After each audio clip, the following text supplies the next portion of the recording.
All right, let's start it off here. Let's start with Jordan Davis's deal. 3 years, 78 million, 65 in guarantees. I won't pollute the question this time. I'll just ask you straight up, what'd you make of it? Well, I'm a fan of the player, and I think he earned a new contract. I don't know that he's ever proven anything to have earned a $26 million a year contract. Now, where I do pause and I ask, how much is this going to change? Like in 2 years, is this going to look like a good deal, regardless of how it looks today? Because oftentimes, Howie will make a deal that looks huge, and then it's not that huge. Remember, Jalen Hurts was the highest paid quarterback in the NFL for a cup of coffee, and then he's outside the top 10. So I question that, but they paid him like a 3-down player, Sills, and he hasn't really proven he's a 3-down player. Now, I really like the player and I like him. I'm happy he got paid, but I definitely have some questions on whether he can be a 3-down player or not. And then if he can't, is it still a good deal? Probably not if he can't play if he's not a 3-down player. Okay, now, so Milton Williams kind of signed basically the same deal, but his was 4 years at 104. Right. And he had 63 in guarantees. Did he get 26 or 28? Was it 28? 26. You got 26 annual. Okay. It's 26 annual. You think he's a better very player? Similar. You think he's a better player than Milton Williams? No, I don't. I mean, it's not that Davis is as good at what he does as Milton is at what he does, but the more important skill set in the NFL is what Milton does. So because it's a weighted scale, I give it to Milton. But I think Jordan Davis is as good of a nose tackle as Milton is pass rusher, but nose tackles don't make what pass rushers make. Well, now they do. Right, now they do. Now it appears that they do. I don't know. Look, I don't want to, I'm not trying to like poo-poo the Davis deal. Like I'm happy about, like I wanted him to be here. I was calling for him to pay him. It just kind of blew me away. I saw the deal and I'm like, the numbers. Whoa. I saw the numbers and I was really shocked. So, and then Jalen Phillips leaves and that was being talked about that was like kind of a key plan of the offseason, right? The retention offseason. Isn't that what that meant, to retain, Jalen Phillips? So he doesn't stay. Boy, big contract for him, man. 30 large. 30 large for Jalen Phillips. I mean, I understand why Howie 80 in guarantees. Yeah, I understand why Howie was out on that, but still got to get better as a team. Just because you made the right decision and not overpay somebody doesn't mean that you're in a better spot. It actually could mean you're in a worse spot. We got another hole to fill. Right, you could make a good decision and still have a problem, and I think that's where the Eagles are. So let's see what they end up doing. Well, this is part of roster building.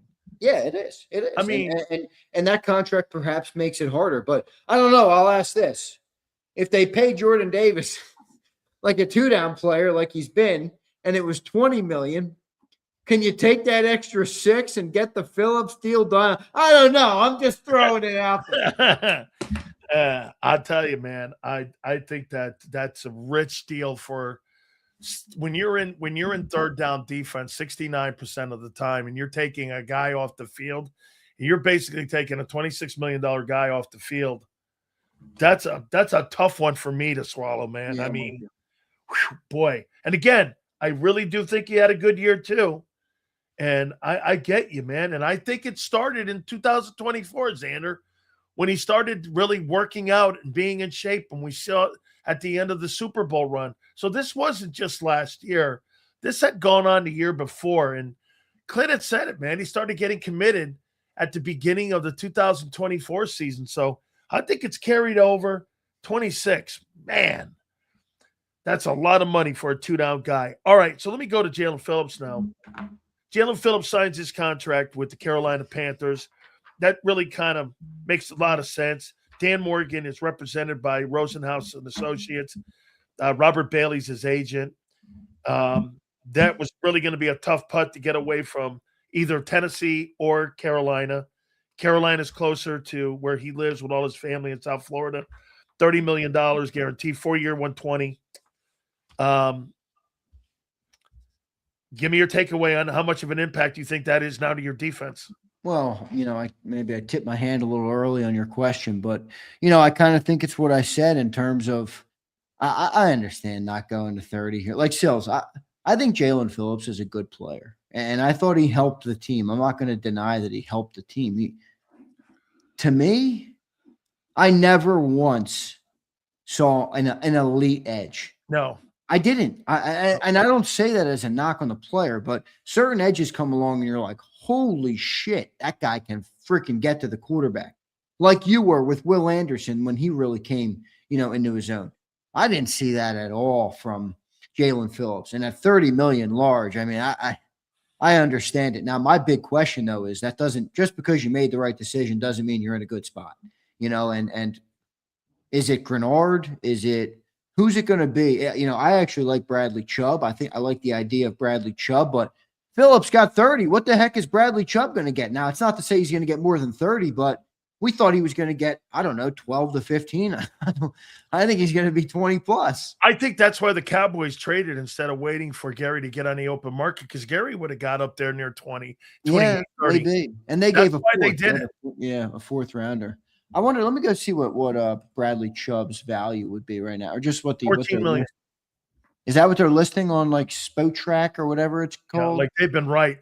Yeah, I know, but no, my point is I'm going to look at it and inflate it by 10 million. That's how. Yeah. So you're going to have to look at 24 million there. No, there's no projection here for him.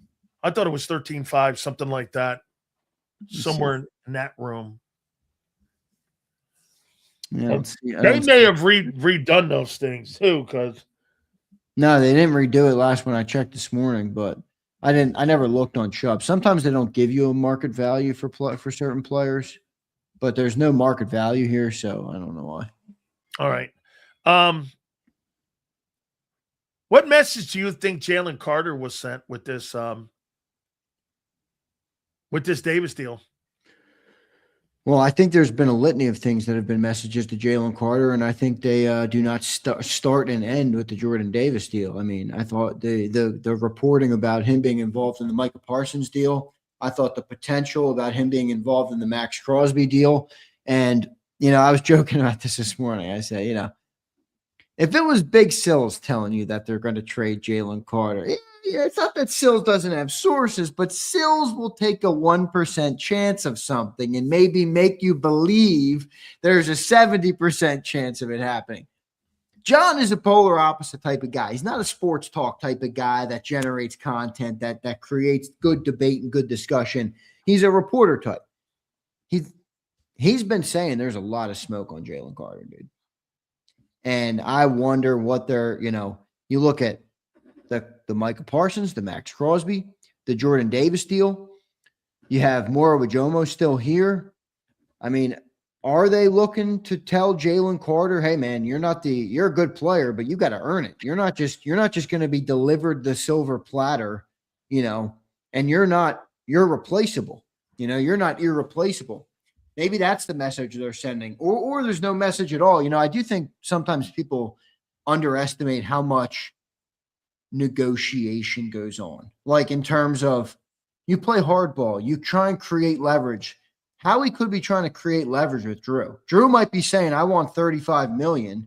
And Howie's like, dude, your player hasn't earned 35 million yet. I still have more with Jomo. I have Jordan Davis, all these different things. So I could trade for Crosby, which they can't now, but in hindsight, I wonder if Howie's trying to create leverage with Drew Rosenhaus, who's a tough agent to deal with. Well, he just negotiated and he couldn't break Drew. Drew won that and got his client 30. What if they on well, maybe that was Rosenhaus's response. Here, wait. What if they did put a contract extension on the table and it came in at 28, 29 and Drew went like this? Fuck that. Well, then